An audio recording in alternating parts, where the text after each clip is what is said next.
Hi, everyone. Today I'm going to be talking about Etsy production partners and what they are and do you need to use them, because sometimes people don't realize that they need to use them, but they should have them and they don't. And that can really cause a problem with your shop if Etsy challenges you on that. So let's go into my digital shop where I do have some production partners listed, and I'm also going to show you how to get rid of them if you don't use them anymore. First of all, what are production partners? Production partners, it says by Etsy's definition, is a company or an individual who's not part of your Etsy shop that helps physically produce items based on your own original designs. And Etsy categorizes sellers into makers who physically make the things themselves, or designers who design original designs, artwork, or whatever it is, a design for a pattern, and then someone else makes it for them. You cannot take a pre-made design that someone else created and slap it on a t-shirt and call it original. That's not handmade. It doesn't fit under Etsy's description, and I've gone over this in a different video on my other channel. I'll put the link to this article in the video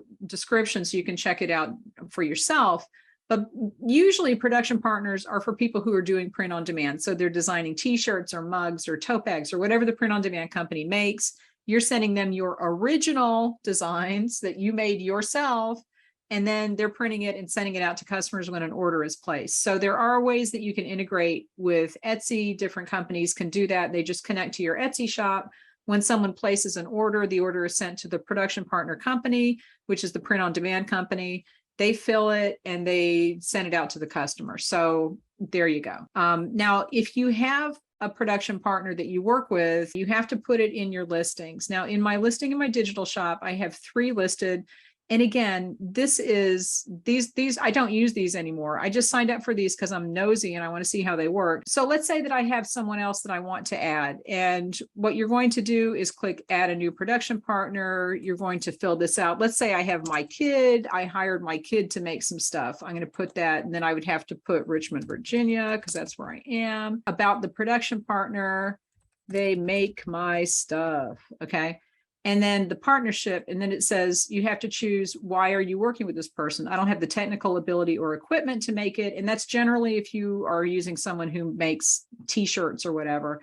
I've outgrown my current production space. I need help meeting demand for this product. I'll just choose this one, because that means usually that there's more orders coming in than I can fill myself, and I just need to hire someone to do it for me.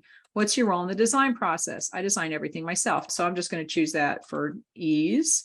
What is the partner's role in the production process? They make a component, they create the finished product that I then alter or customize. They create a finished product, they do everything for me. So let's put they do everything for me. Okay, now I'm not sure how that would fly with Etsy, but what you do is you save the partner and my kid, and then it'll show up here. You just click this if you're going to have that person or that production partner be part of that listing. Now, let's say that I don't want to have these up anymore, which I really don't. I'm going to go to settings, and I'm going to go to production partners. This is the production partner manager. And here is where you can just click them out. You can delete all of them. I'm going to go ahead and delete these because I don't use them. So you can either add your production partners through this window here in settings or in the listing itself, but that's what they're for. So leave me any questions, give this video a thumbs up if you found it helpful, and I will talk to you later.